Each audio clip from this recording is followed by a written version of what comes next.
Buenas tardes. Gracias de nuevo por estar este segundo día de las conferencias de Hispanidad y por ser la primera vez que está en nuestra casa. Tenemos el honor de poder presentar a don Francisco Javier Pérez. Es académico de la Academia Venezolana de la Lengua, querido compañero en la Academia Española, porque es nada menos que el secretario general de la Asociación de Lengua Española de toda Iberoamérica. Es una persona y un profesor y un investigador muy conocido en toda Iberoamérica, pero aquí, naturalmente, pues es más desconocido, no por los que estamos cerca de él y los que estamos en las bibliografías y los libros. Creo que esta pequeña presentación ya da un poco margen de un poco conocimiento de con quién nos estamos esta tarde. Es un honor para nosotros recibirle aquí.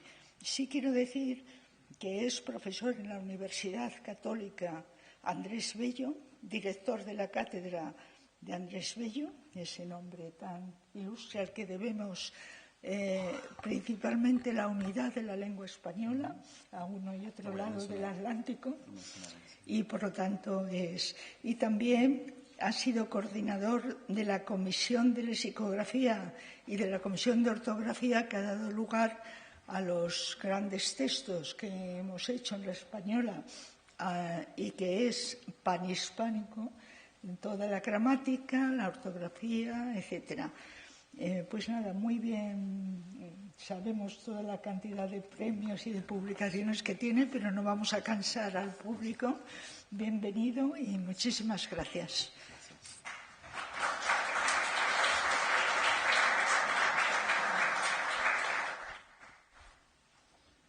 Buenas tardes, muchas gracias.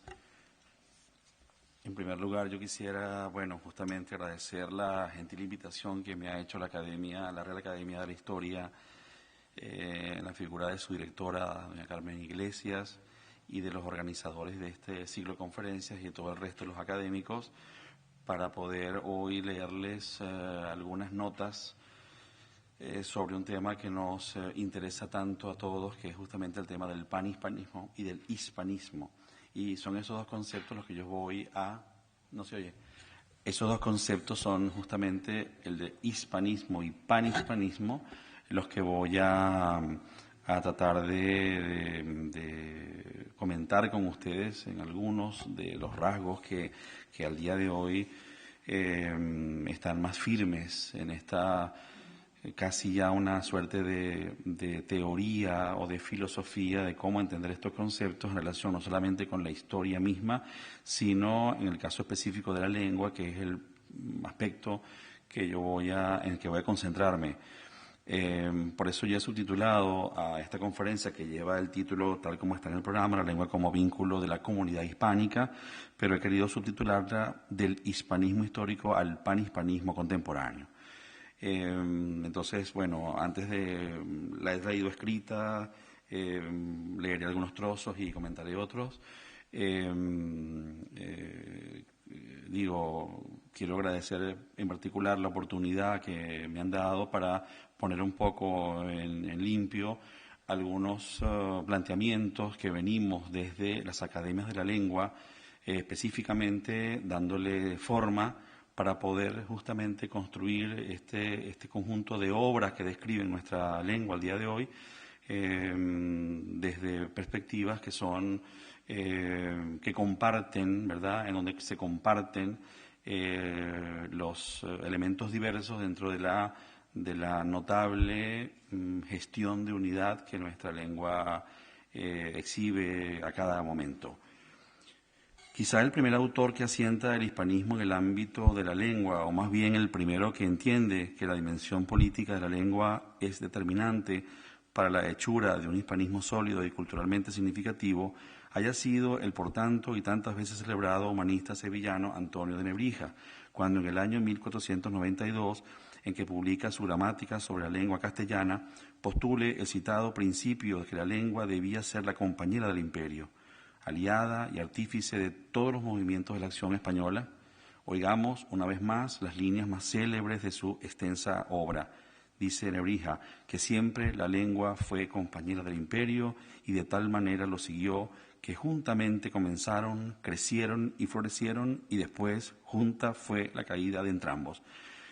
Sin que lo supiera o sin que aspirara a ello, las intuiciones de Nebrija se iban a cumplir muy pronto, ya no en relación con la Roma imperial, a quien iba referida su referencia, sino con la potencia de la lengua española en el vastísimo dominio que España iba a perpetuar durante 3 siglos y un poco más en los casos de Cuba, Puerto Rico y Filipinas, y en una geografía de dimensiones que aún siguen asombrando.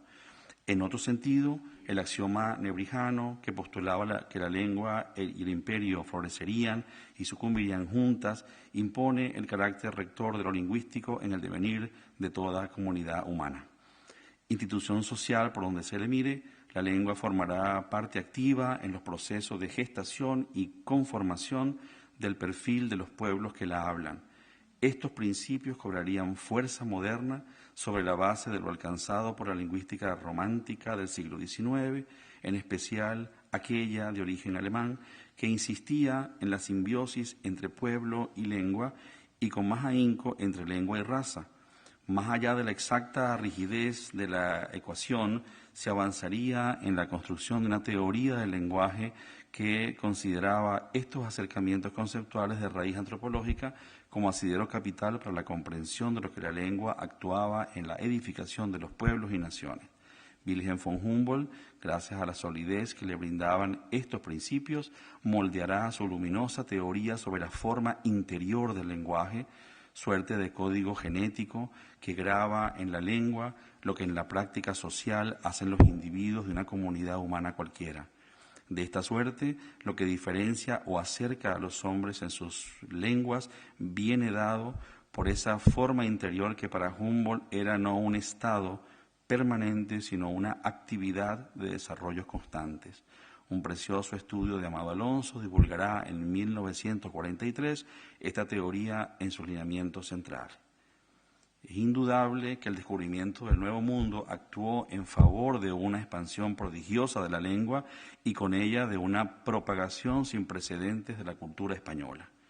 Américo Castro, cuando escribe sobre Gonzalo Fernández de Oviedo, dibujará a Santo Domingo como la ciudad más castellana de América.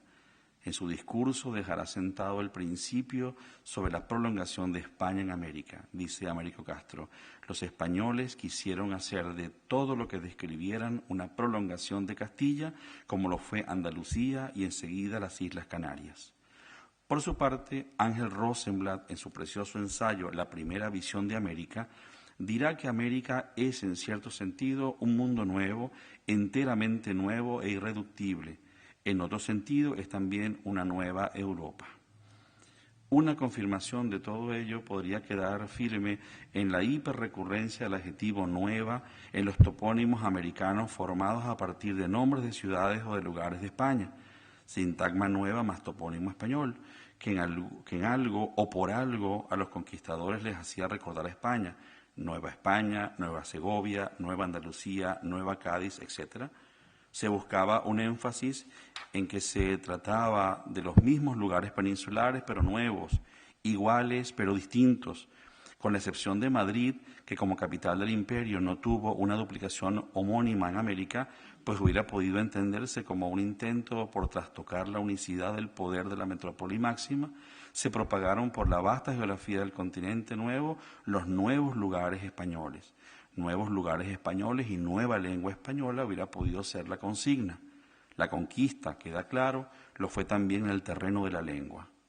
Rosenblatt, además, será de los primeros estudiosos en interesarse en la lengua de los conquistadores al componer un libro con este título, del que el ensayo antes aludido formaría parte, y al proponer una revisión sobre la leyenda negra y su errada creencia en torno a la incultura de los conquistadores. Estaba convencido de la verdad que encerraban las palabras con las que Pedro Enríquez Ureña pone fin a uno de los ensayos de su agradecido libro Plenitud de España. dice Enrique Jureña. América nace en el mediodía luminoso de la abundancia espiritual de España. El período colonial lo sería para la lengua en la medida en que se estaban echando las bases para la construcción de un español diverso en esencia y bastante ganado a mostrar su imagen en forma de conjunto, pero con muchas y creativas individualidades. En otras palabras, los siglos coloniales instalaron con firmeza la base de un español de vinculación peninsular, en donde lo diferencial americano comenzaba tímidamente a aparecer en vocablos que designaban realidades ajenas a Europa. La clave estaba en que ya la lengua española comenzaba a dar señales de diversidad dentro de un conjunto que era unitario solo en cuanto a sus caracteres generales. La vastedad del imperio, más que significar un obstáculo para el crecimiento armónico de la lengua, lo hacía posible, pero sin descuidar aquello que lo fragmentaría, aunque en una medida leve y sin que corriera el riesgo de su extrema diferenciación. Algo que es bueno señalar desde ya es que las políticas lingüísticas coloniales no tuvieron como meta la implantación de una norma hispánica inflexible, sino al contrario, la conciencia de una pluralidad lingüística y la aceptación de una diversidad dialectal. La mejor confirmación de esto que hemos dicho es que los centenares de lenguas indígenas encontraron en la lengua española un nicho de crecimiento. A contracorriente con otras experiencias coloniales europeas en América, el español permitió sin objeción que la materia indígena fuera calando en el español, tanto en el americano como en el europeo. Pero si esto no fuera suficiente, los misioneros coloniales emprendieron un profundo proceso de conocimiento de las lenguas indígenas que se tradujo no solo en una competencia comunicacional, sino en el mayor proceso de descripción lingüística en la historia de España y de América y en uno de los más fecundos que se recuerden para cualquier otro enclave planetario. El español y las lenguas indígenas fueron permeándose recíprocamente al punto de gestarse una verdadera corriente de estudio de las lenguas indígenas que exigía la hechura de diccionarios monolingües y bilingües, de gramáticas comparadas, de ortografías, de catecismos y de repertorios literarios que fijaron la peculiaridad distintiva de la inmensidad de ese cosmos multilingüe y que permitieron y permiten conocer la prehistoria e historia de la lingüística indígena americana hasta el día de hoy. Misioneros, cronistas, historiadores y humanistas visitaron el continente y dejaron constancia descriptiva de lo que vieron, conocieron y oyeron a su paso. Muchos tuvieron intuiciones y un especial y refinado talento lingüístico que les permitió asociar y diferenciar, entender las semejanzas y sopesar las diferencias. El paradigma siempre fue el español de la península, sólido y prototípico. Los primeros vocabularios y léxicos recogidos en América iban a servir de trasvase de la lengua americana a la lengua de la Europa española. Había nacido una nueva perspectiva lingüística que sabía de intercambios y de préstamos. La lengua del imperio triunfaría, pero los sustratos indígenas persistirían como un fluido siempre latente. Esta nueva criatura lingüística, el español de América, crecería y se desarrollaría con independencia propia sobre una base de múltiples contactos. Mi recordado maestro, el padre Cesario de Armellada, ingresó en la Academia Venezolana de la Lengua en 1978, leyendo un discurso que tituló Las lenguas indígenas venezolanas y el castellano. El texto contaba la historia de una relación interlingüística cargada de trasvases y contribuciones recíprocas entre el español y los idiomas indígenas. El sabio misionero, a quienes los propios indígenas lo llamaron como el padre indio o el correcaminos, señalaba cómo la fértil relación no solo se producía en las esferas más altas de la ciencia del lenguaje, sino que tenía lugar fundamentalmente en las parcelas del léxico o lo que sería igual en los niveles comunicativos más básicos entre las lenguas. Como confirmación puntual, gustaba de repetir la etimología de la voz caribe aracabuzá, que provenía de la española arcabuz. Con el significado de escopeta o fusil, aracabuzá había conservado la imagen fónico-ortográfica de la muy hispánica palabra, que en estas lenguas nativas conservaba en tiempo contemporáneo el recuerdo fresco de los viejos armamentos de los ejércitos conquistadores. El ejemplo ilustra al día su valor indiscutible como las relaciones interlingüísticas significaron un fortalecimiento y un nuevo aire para cada una de las lenguas de relación. Es decir, que no solamente el español se nutre de los indigenismos clásicos y conocidos de nuestra lengua, sino que también las lenguas indígenas se iban a permear y iban a poblarse de voces que provenían del español, un punto de vista que no solemos ver con mucha frecuencia porque, claro, nuestro natural desconocimiento de la enormidad de las lenguas indígenas americanas, pues impide que entendamos esas o que recuperemos esas huellas del español en esas mismas lenguas. Es decir, el contacto y la relación lingüística se hizo de un lado y otro. El español colonial, por otra parte, nunca estuvo tan ajeno a lo americano. Al contrario, fue consolidando una noble mixtura entre la lengua de los colonizadores y las lenguas de los nativos y haciendo que los plurales se hicieran singulares y que el singular se hiciera un venturoso plural, es decir, que todo funcionara de la misma manera. Más aún, las bases para la consolidación de una lengua americana distintiva estaban ya echadas al finalizar el período colonial y en ello poco tuvo que ver en lo sustancial el fenómeno de cambio que pronto sufrirían en lo político las naciones del continente. Indudablemente también el desarrollo social decimonónico y los progresos en la vida material dejaron marcas en la lengua que la terminaron de perfilar solo parcialmente como una fuente diferente a la hablada en España. Los aires de cambio llegarían con la independencia de América. Junto con el descubrimiento será la independencia el momento más fecundo para la lengua española toda. La separación del régimen colonial se cumpliría en la lengua para beneficio de la lengua misma, del momento en que la imagen de un nuevo español comienza a despuntar. A diferencia de lo ocurrido con el español colonial americano, el nuevo español lo será no como repositorio de rarezas léxicas y de indigenismos, sino como un código de novedades en los modos de decir y en las maneras de representar. Los nombres tendrán que cambiar porque las realidades habían cambiado. La nueva lengua se instala como resultado de una necesidad y como producto de un destino. Antonio Tobar lo dejará asentado con estas palabras. El problema de la lengua, pues, se plantea desde el día siguiente de la independencia y de una manera a la vez precisa como nacida de la necesidad y confusa como resultado de la fatalidad. La lengua había crecido en una dimensión antes insospechada.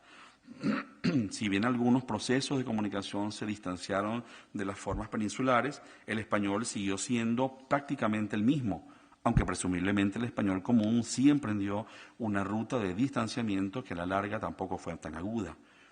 Muy a pesar de la tentación que se tiene por decir que todo fue diferente después de la independencia, en realidad la lengua tardó bastante tiempo, mucho tiempo, en ofrecer indicadores referidos al nuevo tiempo americano. El español colonial continuó un largo y potente proceso de desarrollo durante el siglo XIX.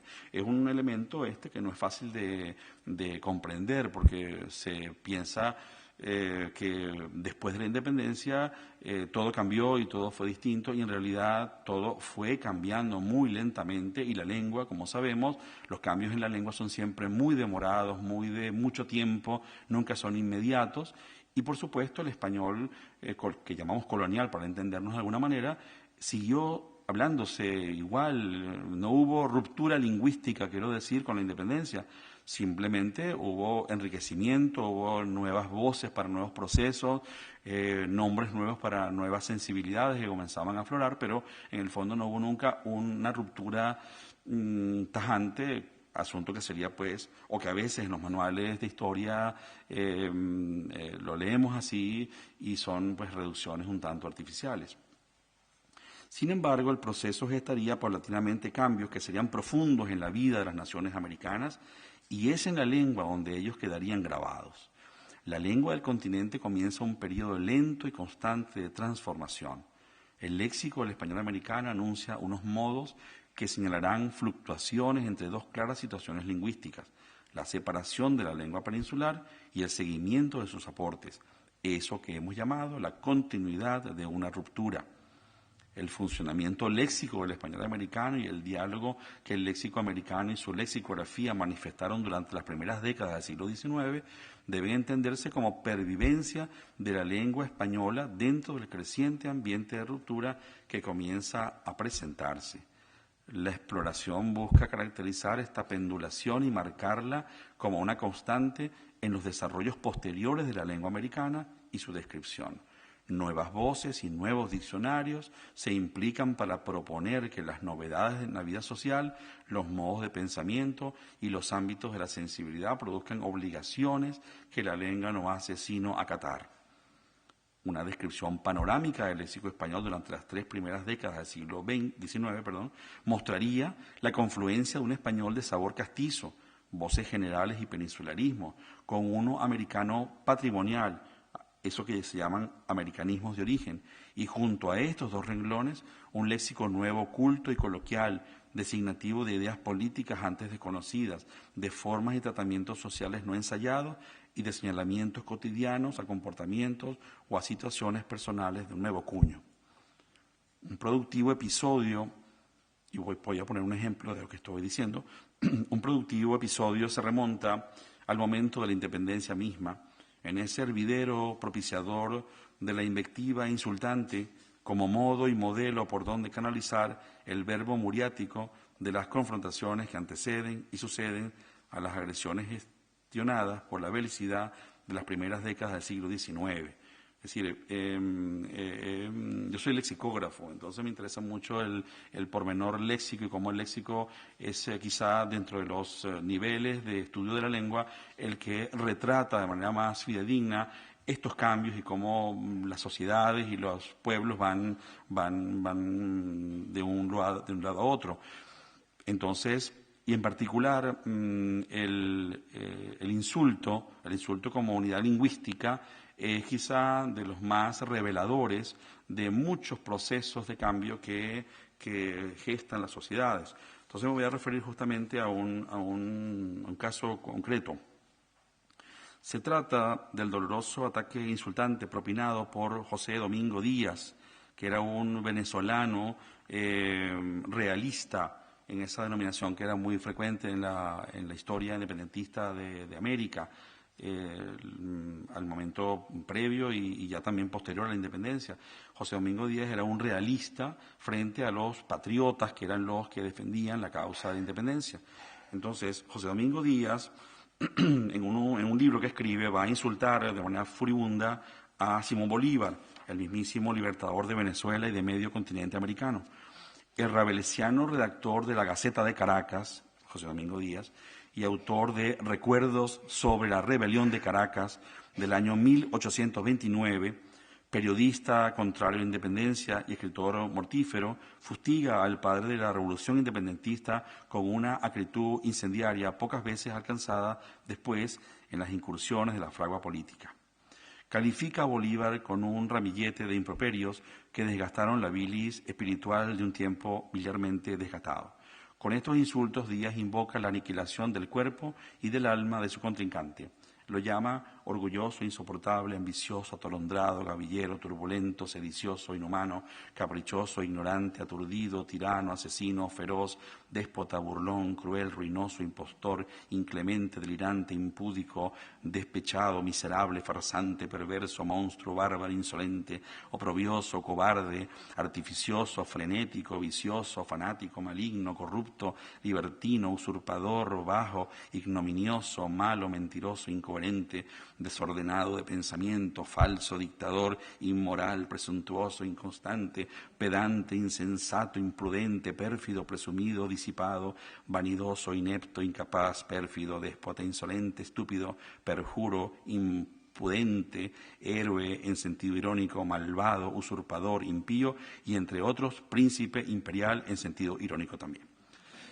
Bueno, estos calificativos desplegados a lo largo de su libro son una y otra vez requeridos para encender la crujiente hoguera verbal con la que se propone arda a su rival. Cualquiera de los episodios de su obra resulta clara confirmación del desequilibrio de las pasiones que el insulto canaliza. La conciencia del insulto siempre está clara en la factura del insultante. Aunque en menor escala, no desaprovecha Díaz la oportunidad para insultar a otros personajes de la independencia como Miranda y Páez, a quienes arremete llamándoles aventurero al primero, y al segundo imbécil, y con ello asienta una costumbre que frecuentará el lenguaje político durante todo el siglo XIX, americano, está claro, pero yo diría que no solo americano. En esta prodigiosa compilación de insultos, Simón Rodríguez, que era, como sabemos, uno de las mentalidades pues, más notables del tiempo independentista americano, también caraqueño, maestro y amigo de Bolívar, reunirá su propia lista con los improperios propinados al Libertador, ya no solo en el libro de José Domingo Díaz, sino en general, lo que la gente decía de Bolívar, ¿verdad?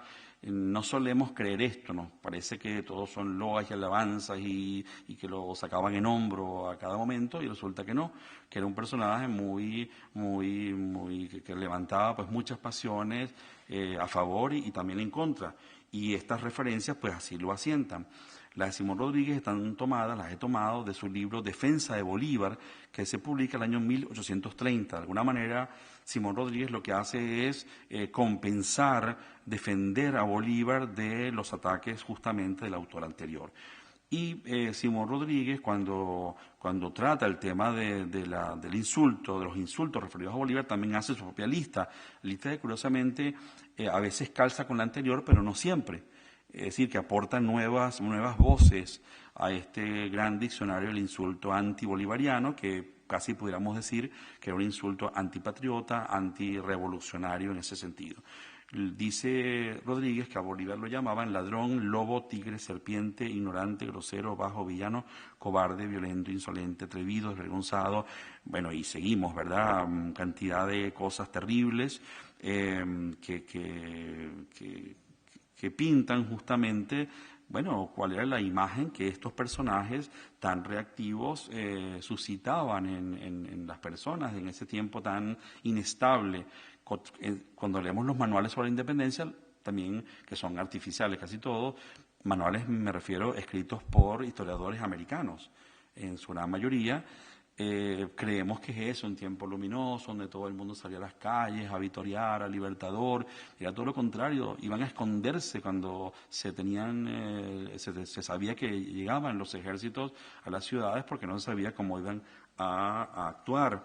Y estos insultos dan buena cuenta de ello, pues. La reacción frente a estos excesos no sería otra que el purismo lingüístico. Entonces, fíjense lo que quiero un poco plantear. Toda esta desarticulación lingüística que supone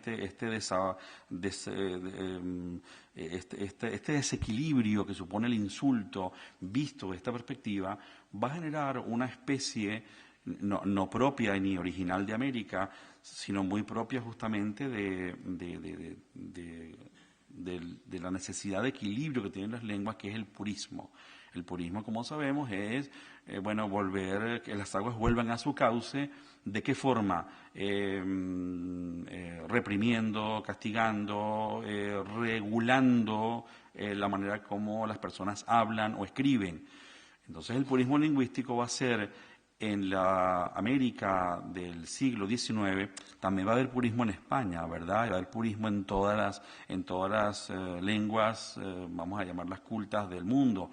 El purismo es una especie casi vinculada con el mundo francés, con la Academia Francesa, con el siglo XVIII, pero lo que el capítulo americano, el purismo lingüístico, es, a mi juicio, una manera de contener toda esta, vamos a decir, hoguera verbal que está actuando, que está llevando a unos niveles bastante peligrosos la creación lingüística. Se trataba de un intento por frenar en la lengua el descalabro del orden que la nueva vida republicana estaba intentando construir, incluida la diatriba política.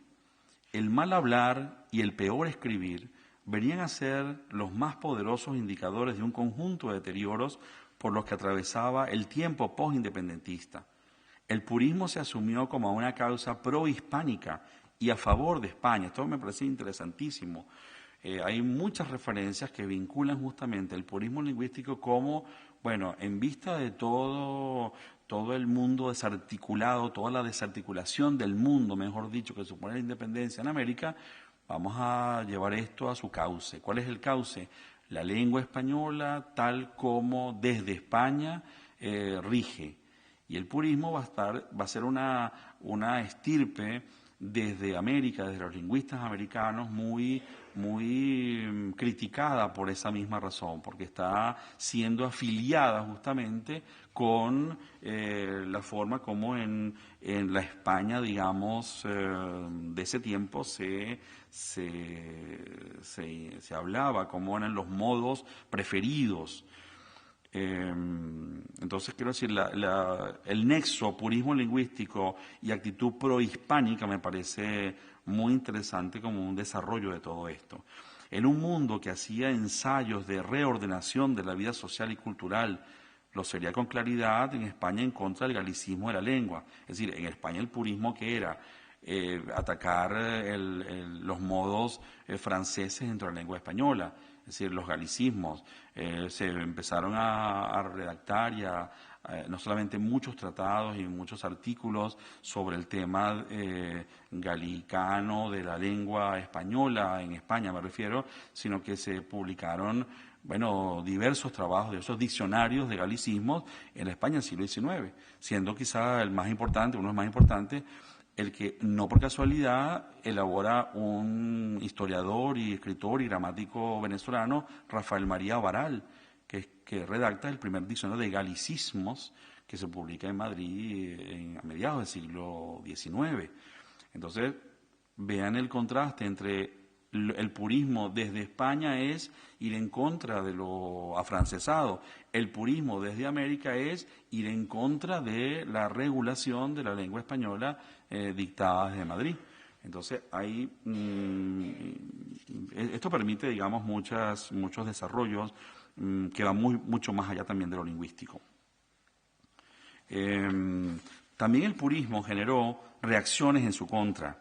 La primera acción fue desconocer el nombre de español para llamar a la lengua y en su lugar seguir manteniendo el de castellano, que aludía a un origen y no a la realidad de un país y una nación. Hasta el día de hoy, es decir, hasta hoy en día, esta preferencia se mantiene en América como un recelo y como un símbolo de resistencia. Amado Alonso lo ha dejado bien apuntado cuando dice: castellano no se identifica con ningún estado constituido, español sí. Y así como este valor significativo de español fue la principal causa de su triunfo y aún hoy lo es de su perduración en España, así en algunos espíritus americanos es causa de resistencia. Eso lo plantea Amado Alonso en un libro precioso donde él estudia justamente el nombre de castellano o español en América y en España. Entonces, fíjense, esto se cumple de manera matemática al día de hoy en toda América. Se habla de la lengua castellana, no de la lengua española, porque la palabra lengua española se vincula a un país, la lengua de España. No se la asume como el español, como la lengua que todos hablamos. Y se prefiere entonces hablar de la lengua castellana como, bueno, relacionándola solamente con el origen, el lugar de origen de la lengua. Entonces, esto que parece un asunto más bien escolar y un asunto de preferencias un poco al azar, no lo es. Es una pervivencia, digamos, al día de hoy, de esa resistencia que hubo en su momento, en el siglo XIX, para no llamar lengua española a la lengua española. Traigo otra referencia que está tomada de un libro de título La destrucción de Hispanoamérica, que escribe José Antonio Rial, que es un escritor español, canario, que vive en Venezuela y muere en Venezuela, trabaja de muchos años en Venezuela, y él va a decir que en Latinoamérica, y yo comparto plenamente esto, el pensamiento es hispanista, pero el sentimiento no lo es. A ver, cuando digo que comparto plenamente, ¿qué quiero decir? Comparto la primera parte de la afirmación. Él dice que en Latinoamérica el pensamiento es hispanista. Y yo estoy convencido de eso y yo lo repito mucho. que más allá de las declaraciones políticas o gubernamentales que siempre se hacen en torno a los derechos de los americanos, los países americanos tienen su propia soberanía y que España no irrumpa en ello. Nuestros países son profundamente hispanistas, es decir, cultores de España, admiradores de la lengua española, fanáticos lectores de los escritores españoles, conocedores de la historia de España, hasta donde eso es posible a alguien, ¿verdad?, conocer la historia de España, pero al menos de algunas figuras españolas. El 12 de octubre se llamó siempre el Día del Descubrimiento de América, hasta que tontas reivindicaciones gubernamentales de gobiernos interesados en otras cosas transformaron ese nombre del Día de la Hispanidad o Día del Descubrimiento de América como absurdamente Día de la Resistencia Indígena, por ejemplo, y formas parecidas. Cuando dolorosamente lo digo, lo sabemos que primero, nunca ha habido resistencia indígena en Hispanoamérica, ¿verdad? Y las culturas indígenas, lamentablemente, casi todas extintas ya o en vías de extinción, poco pueden resistirse. Al contrario, casi todas atraviesan por procesos que los antropólogos llaman de vergüenza étnica, donde no quieren reconocer que son indígenas y que más bien quieren ocultarse tras formas siempre españolas es decir, que no reflejen, que no revelen que ellos son de origen indígena y muchas veces hasta niegan que hablan esas lenguas. Entonces digo, tontamente se puede llamar resistencia indígena a algo que está caracterizado como acabo de decir. Pero la reivindicación desde el punto de vista político-ideológico, un tanto simplista, es cambiar el nombre tradicional de estas denominaciones para no insistir en Día de la Hispanidad, Día del Descubrimiento de América. Pero más allá de todo eso, y quisiera que esa fuera la nota casi central de mi intervención, los países hispanoamericanos son profundamente hispanistas, pro-hispánicos. Puede haber, por supuesto, algunas discordias o algunos puntos de inflexión, quizá en México, quizá en Argentina, en algún otro lugar, pero en general, incluyendo a México y Argentina, hay una profunda y sentida y verdadera admiración por España y por lo hispánico. En otra consideración, la ordenación del cuerpo social o general que dibujaba las constituciones y las leyes y la ordenación del cuerpo privado o particular que retrataban los manuales de urbanidad durante el siglo XIX, vienen a confluir radiantemente en la gramática como cuerpo codificador de los modos de hablar. Es decir, constituciones, es decir, todo el corpus de leyes, los manuales de urbanidad y las gramáticas en el siglo XIX americano estrechan sus vínculos. Las constituciones querían ser la ordenación del cuerpo social, de cómo era el funcionamiento de los países.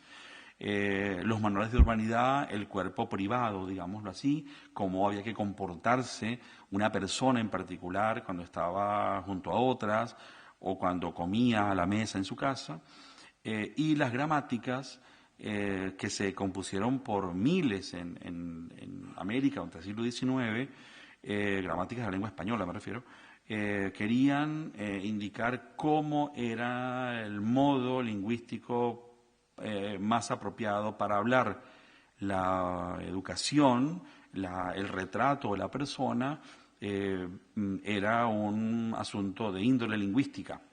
La persona que hablaba mal, se expresaba mal o que escribía mal, era una persona, por supuesto, ineducada, pero al mismo tiempo era una persona mal vista para las sociedades decimonónicas en América y en todas partes, supongo yo, pero la referencia americana quiero dejarla asentada. Usos que reflejaban las fuerzas interiores que regían la espiritualidad de los hombres. Quedaba de esta suerte inaugurada en la filosofía de la lingüística del español la impronta de una comunidad de intereses por la lengua, el vínculo más poderoso de unión entre los hombres, las sociedades y las naciones. La vida política de las nacientes repúblicas se vería conducida por un movimiento pendular cuyos extremos los representarían conservadores y liberales y sus respectivos partidos. Es decir, que como sabemos, tanto en América como en España y en muchos otros lugares, bueno, el debate de conservadores y liberales es muy emblemático, no solamente como asunto de política, sino como lectura cultural de la política de ese tiempo. A su vez, un correlato de estos movimientos quedaría retratado en la instancia de liberalidad y conservadurismo lingüístico, modos para ver la vida y la lengua desde la sujeción o desde la libertad. Esta última situación no sería otra que la aceptación de diferencias entre el español peninsular y el español criollo en las distintas naciones, en especial en materia de léxico. Se elaboraron a tales efectos diccionarios que enfrentarían las formas castizas y las formas corrompidas del español. Se compusieron muchas obras que a modo de listados de palabras enfrentados, de listas de palabras enfrentados, se decía, una lista era voces castizas y las voces correctas, y después frente a esas las voces americanas, los usos americanos, indicando que eran usos corrompidos, usos incorrectos, que debían evitarse.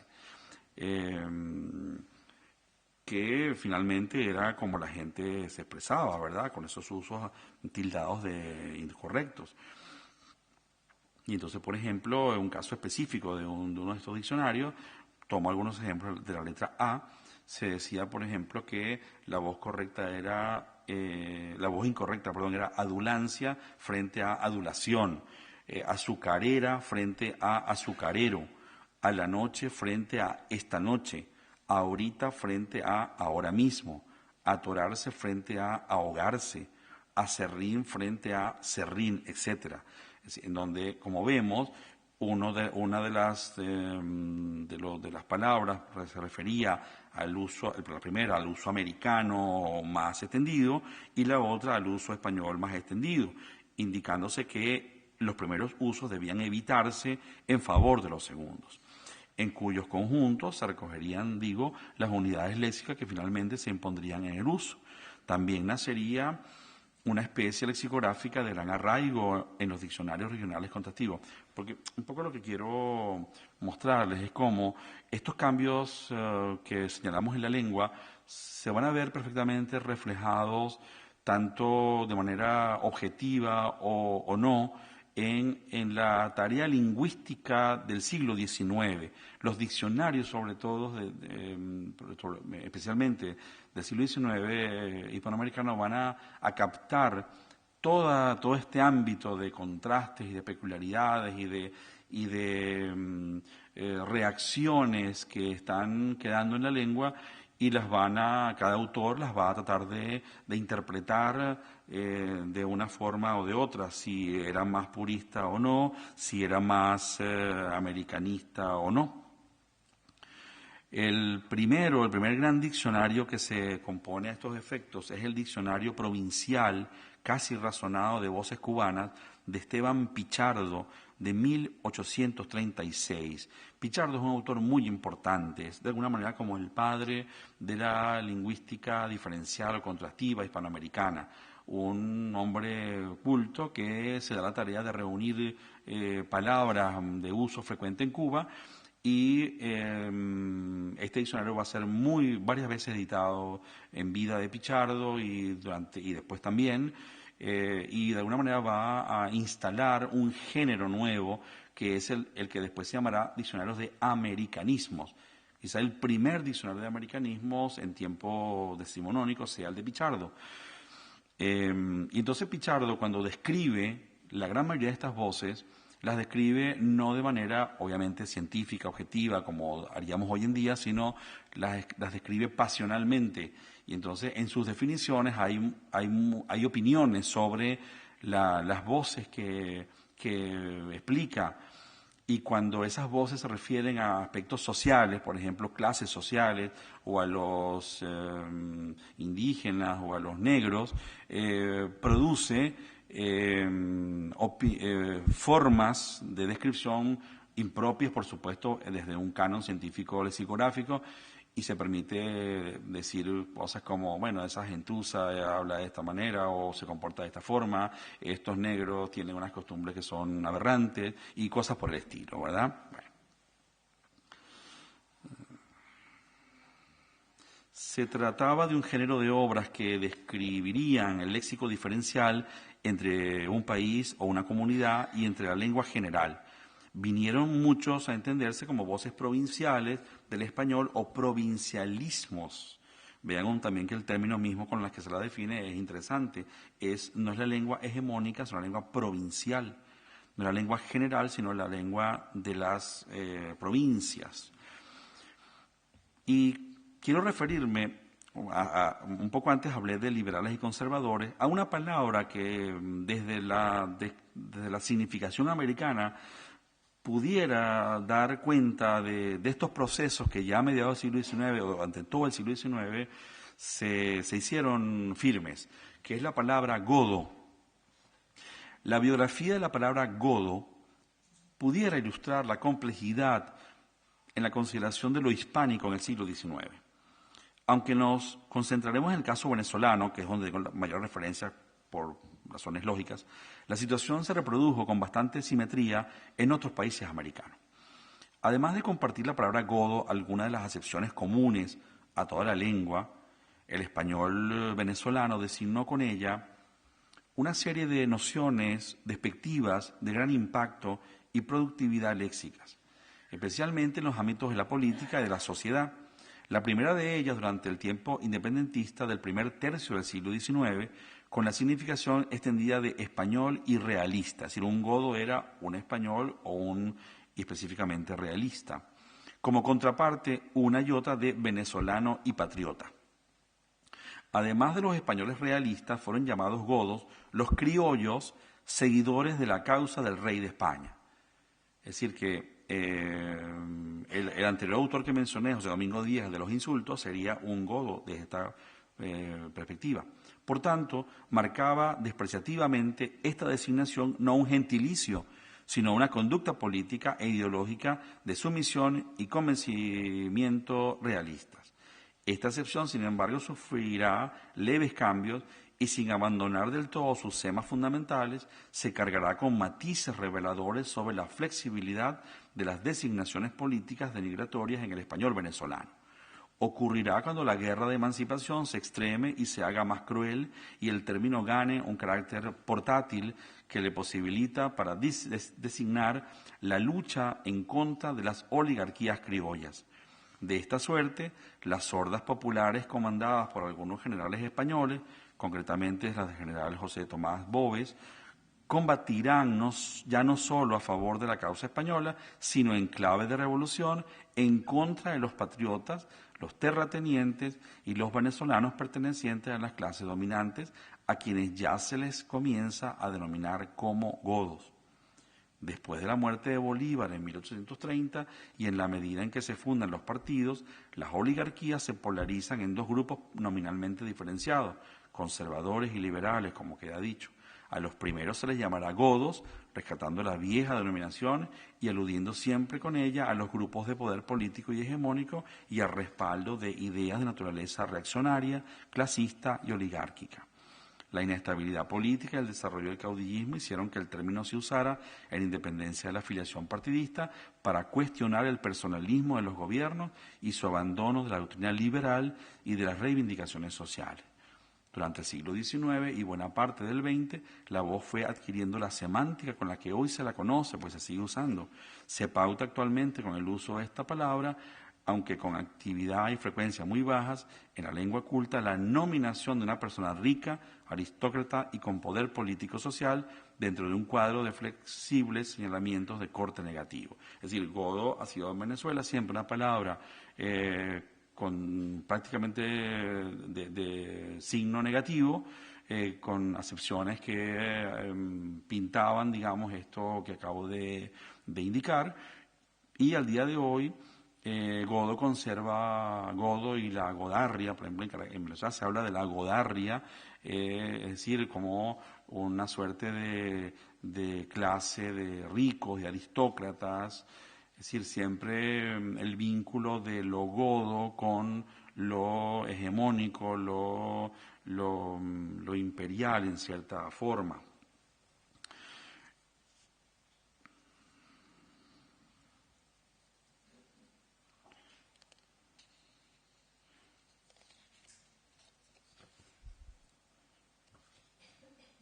Interrumpimos por un rato el relato sobre el hispanismo lingüístico del siglo XIX, que luego retomaremos para poner sobre la mesa algunas ideas y cifras relativas a la actualidad de la lengua española. Es decir, hago un corte aquí para no centrarnos solamente en el siglo XIX, sino tratar de hacer algunos apuntes del momento presente, que creo que son importantes.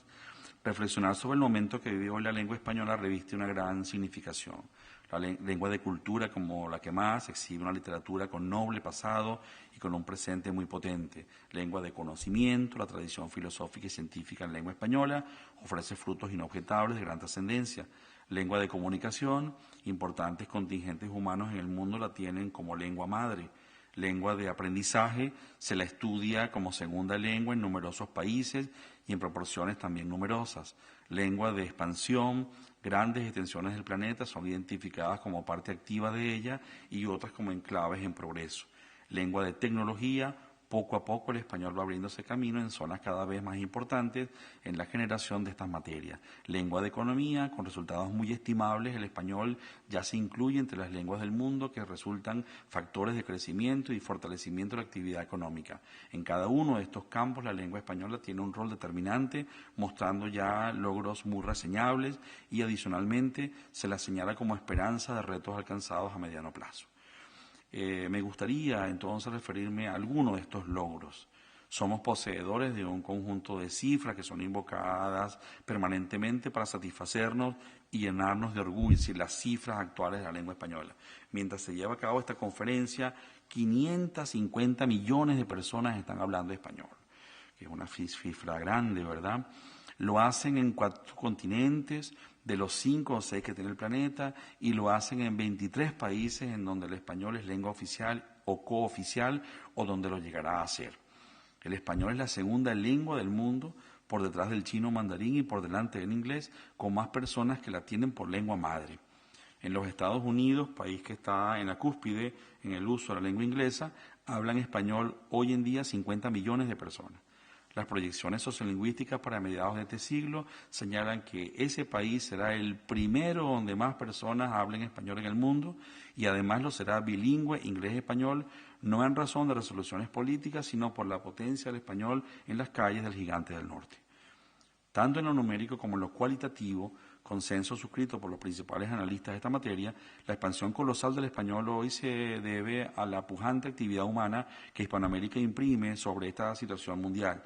Ya en 1967, Ángel Rosenblatt, en su fundamental ensayo El futuro de nuestra lengua, lo dejaba claramente formulado. Ese interés se debe sobre todo a la importancia cada vez mayor de Hispanoamérica con su potencial demográfico y su riqueza gran abastecedora de materias primas y consumidora de productos elaborados, un mundo además de imprevisible transformación económica y social.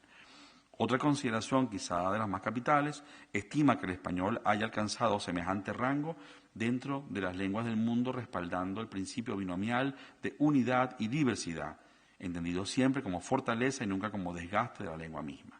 Dicho con otras palabras, el español ha sido una lengua que ha crecido gracias a la idea y práctica de la aceptación de las diferencias y jamás porque haya impuesto rígidos esquemas de funcionamiento.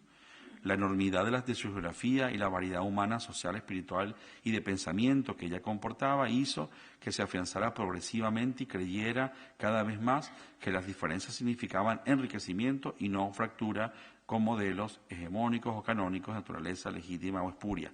Esto se refiere al día de hoy, no al siglo XIX, como hemos visto. Así, los progresos de la investigación dialectal y discográfica han venido a demostrar la profusa fragmentación de cada comunidad hispanohablante a lo interno y la notable unidad que manifiesta a lo externo. Si pensamos en el mapa dialectal de cualquier país hispanohablante, nos encontramos con una alta regionalización que supone ecuacionalmente una alta dialectalización. Prácticamente estos procesos en español vienen a significar la determinación de áreas dialectales bien distinguidas. Esto que entendemos como complejo panorama, y ciertamente lo es, ocurre con características propias en cada uno de los países hispanohablantes en donde el español convive con otras lenguas y genera una diversidad dialectal de gran impacto y diferenciación. En una suerte de sistema compuesto por subsistemas que no terminan de gestarse, cada uno de los espacios de la lengua se caracteriza por el seguimiento a una norma general y a su propio conjunto de normas particulares que la enriquecen en lo fonológico, semántico y léxico y la fortalecen en lo morfológico y sintáctico. El español es, pues, una lengua que ha alcanzado altas cotas de diversidad léxica, manteniendo la organicidad de su gramática, cosa que es un enorme logro. Para comprender el alcance de esta diversidad apuntaron buena parte de los estudios sobre la lengua desde el siglo XIX y hasta nuestros días. El primer autor en el tiempo y el primero de significación en sostener y demostrar dicho planteamiento fue el venezolano Andrés Bello, cuando, residiendo en Santiago de Chile, publica la gramática más perfecta y original que jamás se haya concebido de los tiempos de Nebrija. La llamará Gramática de la Lengua Castellana, destinada al uso de los americanos. Transformará la imagen de nuestra lengua a partir de 1847, año de su aparición. El empeño de Bello quería ser no solo reivindicativo de las diferencias, sino favorable a la unidad de la lengua. Admirador de los aportes descriptivos de las grandes obras de la Real Academia Española, de la que sería miembro correspondiente y honorario, Bello va a pretender que ante cualquier amenaza de disgregación lingüística se preserve la poderosa unidad que la lengua exhibe. El equívoco subtítulo de su obra, ese destinada al uso de los americanos, quería ser más que una bandera de triunfo en la batalla americana de la lengua, una intención para que los americanos entendieran los rasgos lingüísticos compartidos entre España y América en favor de la unidad de la lengua y la consecuente invitación a estudiar nuevamente la gramática en cuanto texto compuesto para preservar su uniformidad. Esto es un elemento muy importante. Muchos han repetido, casi sin acercarse siquiera a la gramática de Bello, por ese subtítulo que él le coloca, destinada al uso de los americanos, poniendo a Bello, cosa que nunca fue, como un autor rebelado en contra, o en rebelión en contra de la gramática de la academia, y como un adalid de la liberación de la lengua americana frente a la lengua española, al español americano y al español europeo, al español de España. Nada de eso es cierto. Ese subtítulo, y él lo explica perfectamente bien en el prólogo, lo que quiere decir es que él ha compuesto esa gramática para hacer caer en cuenta a sus destinatarios americanos de la importancia de entender la diversidad y de acercarse a la gramática con esta nueva mirada. Cuesta trabajo, digamos, revertir eso que se ha dicho mucho, pero hay que hacerlo, hay que intentarlo. Será en el siglo XIX, sin desmedro de lo logrado en los siglos anteriores, cuando el español emprenda la ruta para su crecimiento y expansión. Determinados los territorios, la lengua comienza a crecer sabiéndose unitaria y diversa. Los modos distintivos se recogen y describen en los diccionarios y nacen así los diccionarios regionales, conocidos por el sufijo ismos, que marcan todo el sintagma título que le dan a las obras. Tanto en España como en América, los diccionarios de ismos alcanzarán mucho prestigio y contribuirán al conocimiento de lo distintivo. Abona a esta situación el crecimiento de la investigación dialectal a finales del siglo XIX y la geografía lingüística y su posibilidad de hacer el retrato de la lengua en forma de mapa.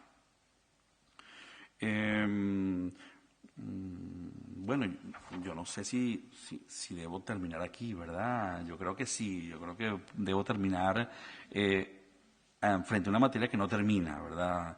Es decir, el hispanismo lingüístico da para mucho, pero solamente quisiera concluir con esta nota, que de alguna manera refleja el momento actual que desde la lingüística en nuestra lengua observa la problemática del hispanismo, que es justamente esa que se ha llamado el panhispanismo, que si lo quisiéramos decir con simplicidad, no sería más que ya no pensar la lengua española desde determinados enclaves Madrid, Ciudad de México, Buenos Aires, Bogotá, sino como enclaves rectores de la lengua, me refiero, sino al contrario, pensar que nuestra lengua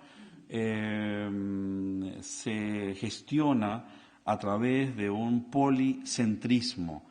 Es decir, no hay un único centro donde se rijan los destinos de la lengua, sino que hay una diversidad de centros donde la lengua está desarrollándose, creciendo, actuando creativamente, y ese policentrismo hace que todas las hablas regionales del español sean iguales desde esa consideración descriptiva y no que pensemos que hay usos por encima de otros usos. Ocurre esta situación tanto dentro de cada uno de los países hispanohablantes, por ejemplo, la variante lingüística o el habla de Madrid por encima de las otras hablas regionales, la variante lingüística de Ciudad de México por encima de otras variantes regionales dentro de México. Nada de esto va a ser así, sino al contrario, entendiendo que hay una diversidad interna de cada territorio del español y de todo el conjunto de la lengua española, entendiendo esa enormidad de formas, todas son evaluadas en paridad, todas son consideradas y en la medida en que las documentaciones y los usos así lo refrenden, serán incorporadas al diccionario y a las distintas obras panhispánicas que llevan justamente ese calificativo por esta razón. Es decir, no es panhispánico aquello que solamente se da en un solo espacio del español, es panhispánico cuando buscamos los acuerdos entre todas las hablas o todos los lugares donde nuestra lengua se despliega, que como sabemos son muchos y diversos. Bueno, yo quisiera pues agradecerles que me han prestado atención sobre estas materias que son tan complejas, ¿verdad?, de referir, o quizás fáciles de referir y difíciles de demostrar, pero quizá mi nota última sea quedarnos con ese planteamiento de que tenemos una lengua prodigiosa, una lengua potente, una lengua en expansión, una lengua que está ya no solamente relacionada con grandes realizaciones literarias que por supuesto que nos llenan de orgullo, sino que también el español está entrando en otros espacios, en otros terrenos antes inexplorados, como decía, la tecnología, la informática, la economía. Es decir, el valor del español como una lengua de economía, como una lengua para las nuevas tecnologías, y no solamente ya el español como una lengua importante, que lo es, por supuesto, lo va a seguir siendo desde los aspectos culturales tradicionales o desde la literatura, que son, bueno, que nos llenan, como digo, satisfacción, y grandes figuras, grandes autores, tanto en España como en Hispanoamérica, pero no solo es eso. Y resaltar algo que a lo mejor voy en contracorriente de muchos colegas, sobre todo hispanoamericanos, que insisten en la idea de la fractura del español de América frente al español de España, cosa que no existe en el fondo. Eso es una construcción científica para entendernos, pero en el fondo no existe tal diferencia. Hoy en día, y se han hecho algunos cálculos porcentuales en investigaciones sociolingüísticas, lo que nos diferencia, si pudiéramos llamarlo así, en los distintos países hispanoamericanos en materia de lenguaje y España, no es más de un 11-12%. Es decir, es muy poco. Hay la diferencia en materia de léxica.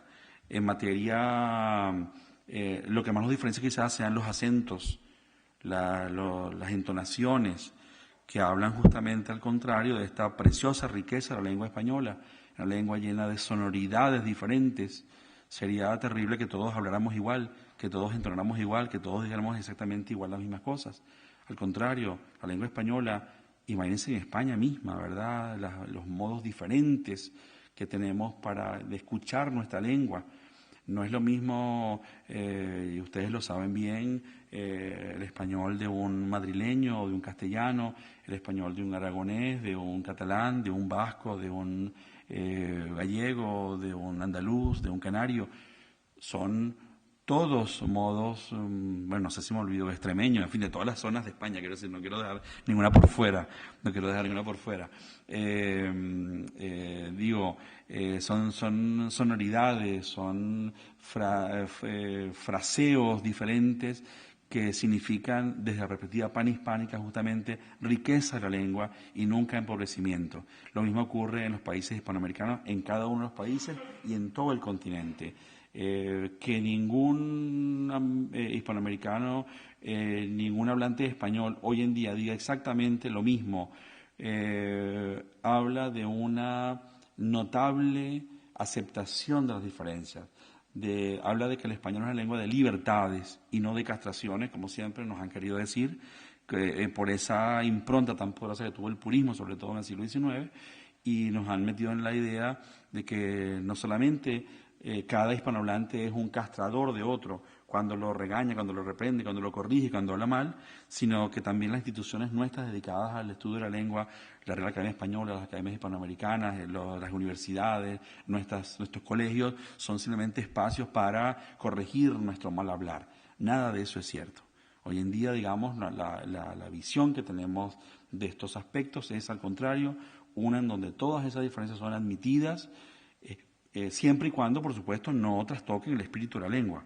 Pues eso también sería como abrir las compuertas para que todo el mundo hablara y dijera como quiere.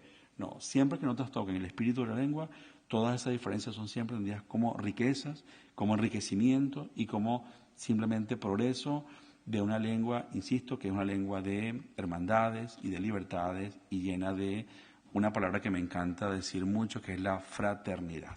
Bueno, muchas gracias.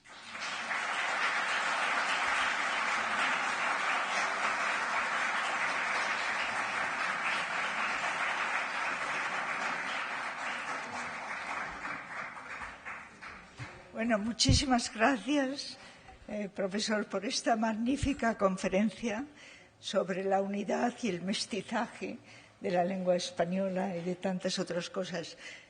Nos ha hecho recordar, yo siempre lo decía a mis alumnos, que no sabemos quiénes somos si no conocemos América en profundidad.